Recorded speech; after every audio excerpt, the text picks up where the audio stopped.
Sejam todos bem-vindos ao podcast Serviço Divino. Aqui exploraremos as riquezas da nossa fé e conversaremos sobre as tradições, os ensinamentos, a liturgia e, claro, a Palavra de Deus, que são fundamentais para a Igreja Luterana. Neste espaço, você encontrará conversas esclarecedoras sobre a teologia luterana e todos os aspectos que a envolvem. Desde a importância das Sagradas Escrituras, do Livro de Concórdia, até os ritos que fazem parte do nosso culto, estamos aqui para aprofundar nosso entendimento da graça divina. Então, pegue seus fones de ouvido, acomode-se em seu lugar favorito e junte-se a nós enquanto exploramos o serviço divino. Na locução, Pastor Felipe Lopes.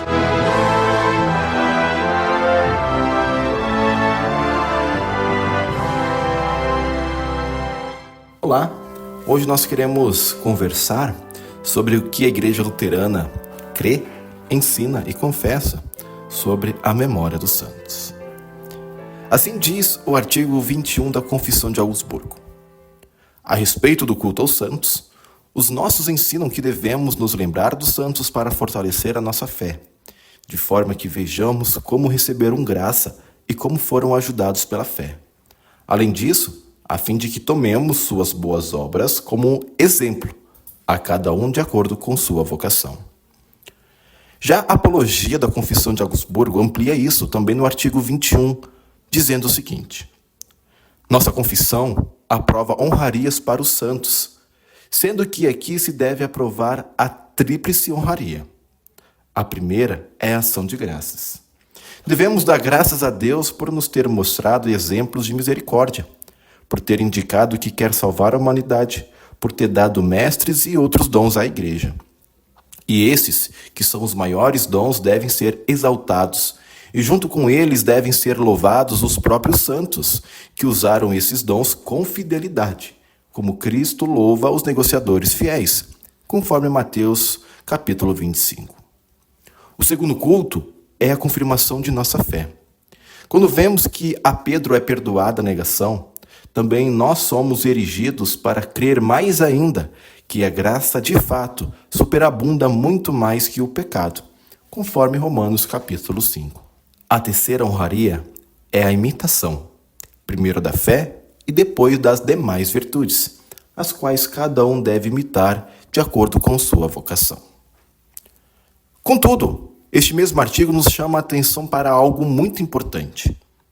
Ele continua dizendo: e embora que os santos oram no céu pela Igreja em geral, do mesmo modo que os vivos oram pela Igreja universal em geral, não há nas Escrituras nenhum testemunho a respeito dos mortos que oram. Além disso, mesmo que os santos orem muitíssimo pela Igreja, disso não resulta que devam ser invocados. Ainda que nossa confissão afirme apenas isto, que a Escritura não ensina a invocação dos santos, nem que se peça auxílio a eles. A celebração dos dias santos remonta ao século II. À medida que a igreja se espalhava e crescia, a lista de santos e mártires também crescia. Muitas vezes, as pessoas eram mais propensas a comemorar santos associados à sua própria região, como, por exemplo, Patrício, que é lembrado na Irlanda. Na época de Lutero, a lista dos dias santos havia se tornado bastante longa. A maioria das datas nos calendários tinham vários santos associados a elas. À medida que as lendas e as vidas dos santos substituíram o Evangelho, a comemoração dos santos corria o risco de ofuscar as principais festas do ano eclesiástico e a obra de Cristo. Em seu escrito sobre o culto, em 1523, Lutero disse o seguinte: todas as festas dos santos devem ser eliminadas. Se, todavia, existe uma boa lenda cristã, ela pode ser incluída no domingo, depois da leitura do Evangelho, para servir de exemplo. No entanto, eu manteria a festa da purificação e anunciação de Maria. A festa da Assunção e da Natividade ainda devem ser toleradas por algum tempo, embora os cantos para essas ocasiões não sejam puros. As festas de João Batista também é pura. Nenhuma das lendas dos apóstolos é pura, exceto a de São Paulo. Por isso podem ser transferidas para os domingos, ou, se for do agrado, celebrá-las separadamente. Mais tarde, naquele mesmo ano, Lutero ainda fez comentários semelhantes na sua revisão da missa em latim. Assim ele disse: aprovamos e preservamos os introitos dominicais e os das festas de Cristo, quais sejam Páscoa, Pentecostes, Natal. Também damos preferência aos salmos dos quais são tomados como antigamente. Mas, por enquanto, concordamos com o uso aceito. Se, todavia, alguém quiser usar os introitos para os dias dedicados aos apóstolos, à Virgem e outros santos, quando tirados dos Salmos ou outras passagens da Escritura, não o condenamos. Nós, em Wittenberg, porém, pretendemos observar somente os domingos e as festas do Senhor. Somos da opinião de que todas as festas dos santos devem ser abrogadas por completo, ou, se há algo digno nelas, isso deve ser incluído nas prédicas dominicais. As festas da purificação e da anunciação consideramos como festas de Cristo, como Epifania e a circuncisão. Em lugar da festa de Santo Estevão e João Evangelista, preferimos usar o ofício do Natal. Outros procedam de acordo com a sua consciência ou em consideração à fraqueza de outros, conforme o Espírito o inspirar. O calendário da Igreja tem variado de tempos em tempos e de lugares, mesmo entre os luteranos. Em geral, os luteranos guardavam as festas associadas à vida de Cristo. Eles também celebraram os santos da Bíblia, especialmente do Novo Testamento, os apóstolos evangelistas, Santo Estevão, Santos Inocentes, São João Batista, São Miguel Arcanjo e o Dia de Todos os Santos.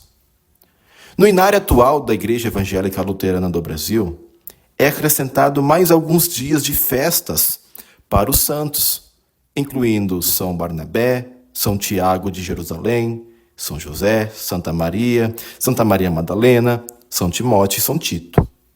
O inário também inclui uma lista de comemorações de santos do Antigo Testamento, por exemplo, Abraão, Samuel, Esther, e outros santos da história da Igreja, como, por exemplo, Policarpo, Anselmo e assim por diante, colocando inclusive como referência o texto de Hebreus capítulo 12, versículo 1, que diz: portanto, também nós, visto que temos a rodear-nos tão grande nuvem de testemunhas, livremo-nos de todo o peso e do pecado que tão firmemente se apega a nós e corramos com perseverança a carreira que nos está proposta. Só que ainda fica uma pergunta no ar. Quem é os santos da Igreja? Como é escolhido este título? Primeiramente, devemos entender que todos os cristãos são santos perante Deus. Santos, pois no batismo, no lavar regenerador do Espírito Santo através da palavra e da água, fomos tornados filhos de Deus. E como o próprio apóstolo Paulo diz em sua primeira carta aos Coríntios, capítulo 6, no lavar, fomos santificados, justificados no nome do Senhor Jesus Cristo e no Espírito do nosso Deus. Ou seja, quando batizados de inimigos de Deus, nos tornamos seus filhos amados. Através do santo sofrimento e morte de Jesus, os nossos pecados foram perdoados. No batismo, nos tornamos a noiva de Cristo. Iniciamos a nossa jornada na Igreja de Jesus Cristo, a comunhão dos santos. Pois a partir de agora, Deus não nos olha mais como pecadores, mas como santos. Pois Ele nos olha agora através da cruz.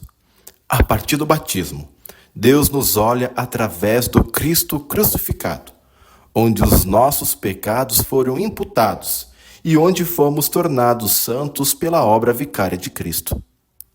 Tanto que é notório como o apóstolo Paulo se dirige, por exemplo, aos Coríntios, onde ele o saúda dizendo: a igreja de Deus que está em Corinto, aos santificados em Cristo Jesus, chamados para ser santos, com todos os que, em todos os lugares, invocam o nome de nosso Senhor Jesus Cristo, Senhor deles e nosso. Também aos Filipenses, Paulo diz: Paulo e Timóteo, servos de Cristo Jesus, a todos os santos em Cristo Jesus, inclusive bispos e diáconos que vivem em Filipos. Contudo, é verdade que ainda somos pecadores. O batismo não nos tira o pecado, mas sim a culpa do pecado. Sendo assim, ainda perante Deus, continuamos pecadores e necessitados do perdão de Deus, que vem através do sincero arrependimento e perdão da santa absolvição dos pecados. Então entendemos que todos os cristãos, através do sacramento do santo batismo, somos tornados santos perante Deus através da obra redentora de Cristo, mas que ainda continuamos pecadores. Por quê? E qual então os requisitos que a igreja usou? Veja, usou para dar o título de santo a alguma personalidade. Na igreja luterana, existe 2 classificações para a lembrança de uma pessoa ou objeto, como é o caso da Santa Cruz. A primeira classificação recebe o nome de dias festivos ou festas menores, que geralmente incluem eventos e pessoas da vida de Cristo em seu ministério terreno, como a Mãe do Salvador e seus apóstolos. Estas festividades recebem o tratamento de festas de Cristo, pois lembramos, celebramos e agradecemos a vida que nosso Senhor Jesus Cristo viveu por nós na carne. A segunda classificação é chamada de comemorações. Essas comemorações fazem parte do calendário santoral da igreja, do ano eclesiástico, e nos permite lembrar de homens e mulheres, tanto do antigo quanto do novo Israel de Deus, a sua igreja, que guardaram a fé e cujas vidas proclamam o triunfo da graça de Deus e seu infinito amor pelos seres humanos.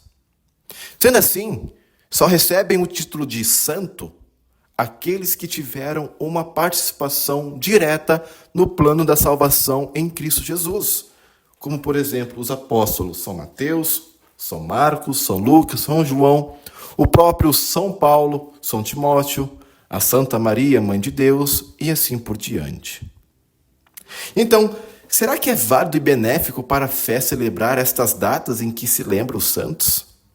Se sim, quais seriam as formas de se fazer isso sem cair em alguns extremos que existem? Não temos regras estritas que regem quais santos devemos celebrar e quais não podemos.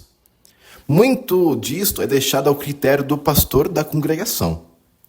Em geral, o que não pode acontecer é o obscurecimento da obra de Cristo ou desvirtuar a mensagem principal do Evangelho. Certamente, não deveríamos gastar mais tempo falando sobre os santos do que sobre Jesus. E quando falamos dos santos, o foco ainda está em Jesus. E novamente aparece a Apologia da Confissão de Augsburgo, o seu artigo 21, que, como lido anteriormente, menciona 3 maneiras particulares pelas quais nos lembramos dos santos. Primeiro, é a ação de graças, quando nos lembramos das bênçãos que essas pessoas têm sido para a igreja e para o mundo, onde todo o agradecimento e glória vão somente para Deus. O segundo é a confirmação da nossa fé. Nos santos, vemos como Deus usou pecadores como nós, como seus servos. Moisés, Davi, Pedro, Paulo e os restantes foram perdoados pelas suas muitas falhas, e isso também nos dá esperança. E terceiro, é a imitação da fé e das virtudes, que é quando Deus nos dá exemplos para seguirmos através da fé demonstrada pelos santos e pelos seus atos de serviço. Mesmo que em muitos lugares não se celebre estes dias festivos durante o culto regular, ainda existem maneiras de os incorporar em sua vida. Você pode lembrar os dias santos como parte de suas devoções diárias, por exemplo. Os dias dos santos também podem ser lembrados em devocionais, nas reuniões da igreja e cultos no meio da semana. Em última análise, O papel dos santos nunca é e nunca deverá ser distrair ou desviar a atenção da obra de Cristo, mas sim dar exemplos, onde possamos vê-lo trabalhando através de incontáveis santos em Cristo, como nós, que o serviram ao longo da história de sua igreja. Você ouviu o podcast Serviço Divino? Se você gostou deste episódio, compartilhe-o com amigos e familiares para que também possam conhecer e se aprofundar nos ensinamentos da Palavra de Deus. Siga-nos também no Instagram, @Serviço Divino.